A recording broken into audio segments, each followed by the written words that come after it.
La Estación Sur va a ser el gran emblema, ¿no? Porque va a ser la estación que crece, que deja de lado esa estética funcionalista que tenía la primera estación del Ferrocarril Sur, hoy muy similar a la que tiene Necochea, ¿sí? Hay que decir que en nuestro medio no hemos tenido estaciones neogóticas, esas que han quedado más que nada localizadas en el Gran Buenos Aires o en algunas otras líneas, y eso también le da más valor a lo nuestro, ¿no? Porque es la arquitectura más genuina. Pero dentro de estas funcionalistas, que son la mayoría, que tenemos la de chapa del Bahía Blanca Noroeste, el modelo bien ladrillero de Grumberg y el más cuidado como el de Spur, pero aparece uno de los elementos distintivos, que es la estación Ferrocarril del Sur, que como las grandes estaciones ya guarda una estética distinta, una estética donde convive el mundo de la arquitectura con el mundo de la ingeniería. Se mezclan mucho esos dos mundos. Es interesante porque es la época en que nuestra profesión se empieza a enseñar. Hasta entonces se aprendía de un maestro. Cuando empieza oficialmente a enseñarse, aparece el mundo de la arquitectura con la Facultad de Bellas Artes de París como primer elemento y el mundo de la ingeniería con la Escuela Politécnica también en París como las escuelas que enfrentaban posturas distintas, una muy historicista y la otra mucho más funcional, haciendo hincapié en los usos de los materiales que ahora se podían fabricar en gran escala, como el hierro y como el vidrio, ¿no? Entonces, esto iba dando resultados distintos, uno se ocupaba más de estructuras y de puentes, el otro más de edificios funcionales al uso público, pero en las estaciones o en las terminales ferroviarias se encontraron la posibilidad de convivir sin confluir en algo nuevo, pero uno empieza a ver cómo esos mundos se empiezan a estrechar, ¿no? Entonces aparece la cuestión esta académica clásica, más francesa, en todo lo que es la parte pública y el frente del edificio. No hay que olvidar que las estaciones pasan a ser un poco la puerta de la ciudad para muchos, y el espacio de la máquina, que es el hangar propiamente dicho, que se resuelve con la cuestión más del hierro, la chapa, el vidrio.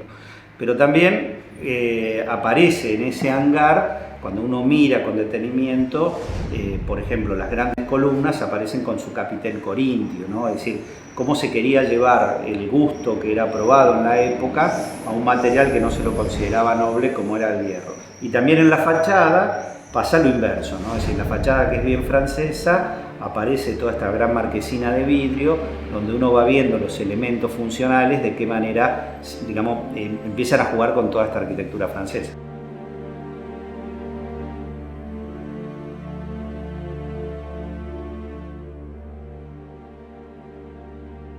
En las barracas ya la estética es mucho más funcional, son edificios de líneas muy simples, de ladrillo visto, de techos con pendiente, de chapas, pero también muy ricos en la resolución espacial de estos volúmenes, en la relación que tienen entre las partes vacías, lo que se llaman los huecos, puertas o ventanas, véanse, ¿no? Y los muros, la solidez, eso estética que le va dando, la relación funcional entre sus avenidas y los andenes, e interiormente también aparecen estos grandes espacios donde se puede ir subdividiendo a partir de las columnas para ir clasificando los distintos acopios que se hacen, y tecnológicamente llama la atención, ¿no? Porque son edificios que están preparados para mantener el efecto invernadero, para mantener el calor, lo cual era central a la hora de acopiar los frutos, los cereales, los cueros, ¿no? Entonces se construían barreras de vapor en los pisos, los techos con sus chapas, la iluminación cenital, el vidrio, va generando obviamente una atmósfera que permite sobre todo mantener muy seco el clima.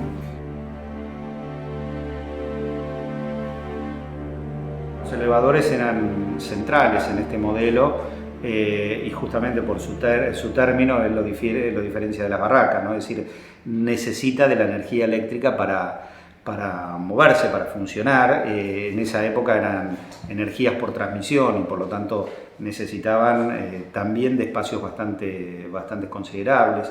Los elevadores de Puerto Galván, que son monumento histórico nacional y todavía están, son de tambores de ladrillo, de 1000 toneladas de acopio cada uno, con torretas de chapa. Había otros que eran totalmente de ladrillo, varios de ellos han sido demolidos, y después los grandes elevadores de Ingeniero Guay, aquellos que han venido desarmados, estos gigantes que se construyeron en el muelle 1 y 2 y luego fueron desarmados, ¿no? Pero hay que entender, cuando uno habla del elevador, hay que vincularlo a todo el circuito, ¿no? Es decir, el elevador es el muelle, es el dragado, pero el elevador también es el tendido férreo, es el camino de acceso al puerto, es decir, conlleva toda esa infraestructura que se desarrolla.